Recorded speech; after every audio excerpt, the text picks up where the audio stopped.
But only could they do more than what they are doing?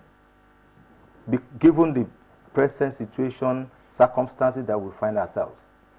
Do you understand? Is it possible that the regulatory body that may be tainted could have an influence on the media organizations to also be tainted? It's not impossible. Is that the situation we have here? The situation we have here is one where the owner of the medium dictates what happens. You understand? And the regulatory body too is there to check the excesses. But between you and I, are they doing it? We've seen so much mudslinging in the media of late. And they've come out to say, okay, this is the code. This is what you expected to do. But have they followed that up to the letter? It leaves much to be desired. Okay. The code requires journalists to ensure fairness, accuracy, and balance in their reports, while media organizations are to ensure accurate and impartial voter education on parties, candidates, registration centers, voting centers, voting procedures and complaints, and as well as provide relevant, provided by relevant agencies. How well has the press been doing that? The media, sorry, I beg your pardon. The media. The media. It's a pity. One of the roles of the media is not only to uphold the code of this ethics that we're talking about, is also to educate the voters. To a large extent, this has not been done. To a large extent. For instance, we've been talking for quite some days now. We've been talking about the card reader. Most electorates still don't know what is expected of them with a card reader. They still don't know. You understand? And the media should have gone ahead to explain all this. We've been given a window of 6 weeks. Any moment from now, the election is there. Had it been the election was held on February 14th, what would we be saying? But we see some commercials that INEC has put out telling us how to use them. Even corporate bodies, they need to go extra mile to assist INEC. The media has to assist INEC. It's not just INEC pushing out those jingles or commercials to educate the electorate. Media organizations too, journalists should go ahead and organize workshops, community meetings. It's not, even the parties are not doing this. I still tell you, go in the street there, most people don't know what is expected of them. Until that day you see. There will be confusion, God forbid that day. A lot of people don't know what is expected of, because this is a novelty to us. Using the card reader is novel. You understand? So a lot has to be done to educate the electorates to know what to do, and for the fact that even if the card reader, like we were told, malfunctions in a way or two, there could be a little delay, few minutes, we should be patient and abide. But is the media doing this to explain to the people? You understand? Thank God, I understand there is this Nigeria Media Peace Day, whereby every media organizations in the country on March 27th will play peace jingle. That is good. But they should equally go ahead to talk about this voters' education. A lot of people don't know what is expected of them, aside from going to the polling booths or polling centers on that day and show their cards to the officials there. A lot of education still needs to be done. It shouldn't be left for INEC alone to handle. Okay. Yes. We've since been joined by the executive editor, Upshot Media, Mr. Mojid Jamil. Good morning. Good morning. Good to see you again, Mojid. Good to be back. Welcome. We're talking about election and the media. And I'd like to ask you a question which we had asked Mr. Solanke earlier. Do you think the media is performing its role adequately as the watchdog of the society? Well, I think I will agree with Mr. Solanke. It's been our performance as practitioners, is below par. Yes, is below par, especially given the fact that yes, we are all to blame on this matter. A lot of the electorates out there, they don't even know. I mean, somebody was asking me, what is the role, like he said, what is the role of the card reader? If there is no network, does it mean the smart card reader won't work?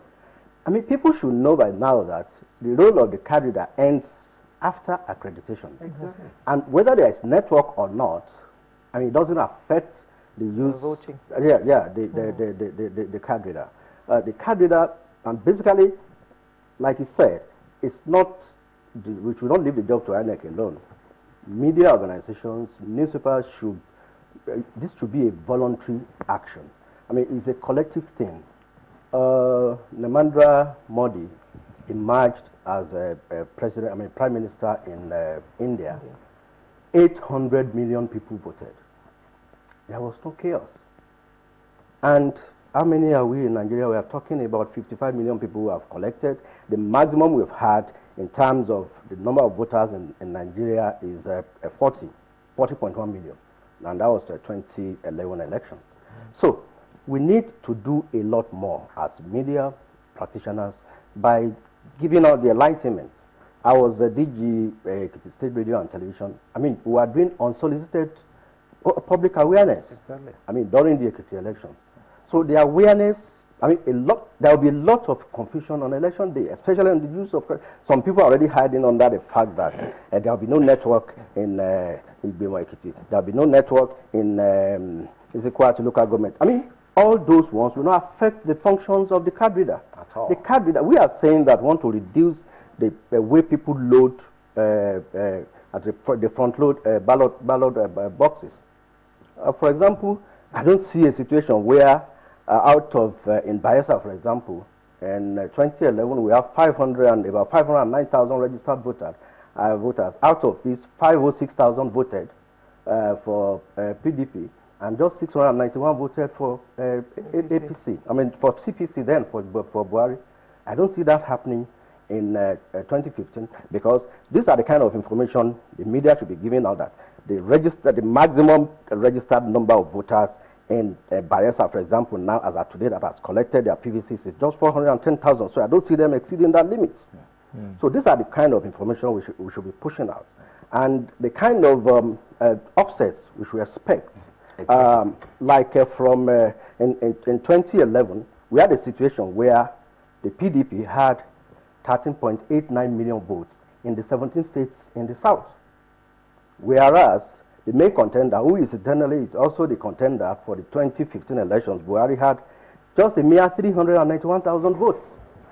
Are we going to see that kind of scenario playing out in 2015? The media should be able to tell us if that scenario will play out, where PDP and Goodluck Ebele Jonathan will have 13.8 million votes, with the opponent having just 391,000. Whether that will happen in the 17 states in the south in 2015.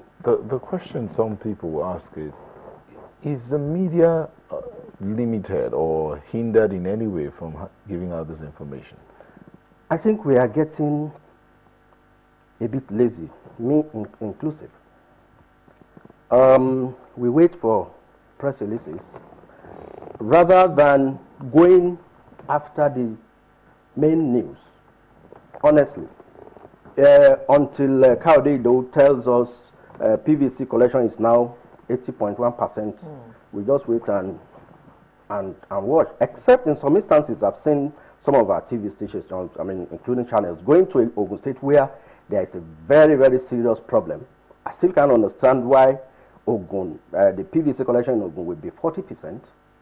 Out of about 1.8 million, there have been, as at yesterday, so just about 40%. So just like he said, what if the election had held on February 14th? Okay, let me bring this up here now.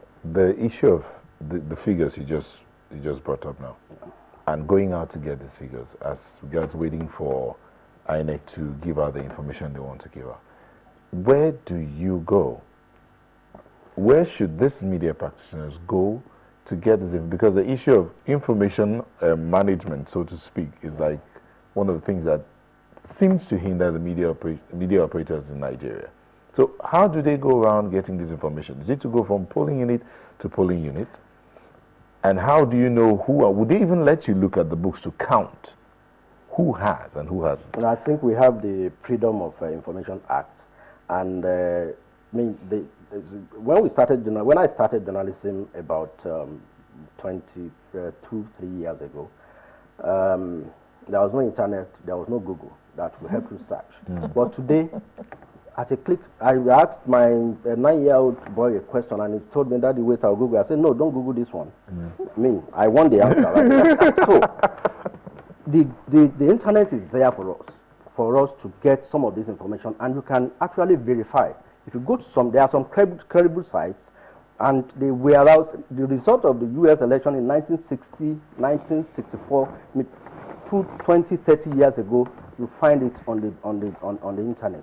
And so also, although INEC has a lot of blame here, if you go to the INEC website, if you are looking for 2011 results, for example, now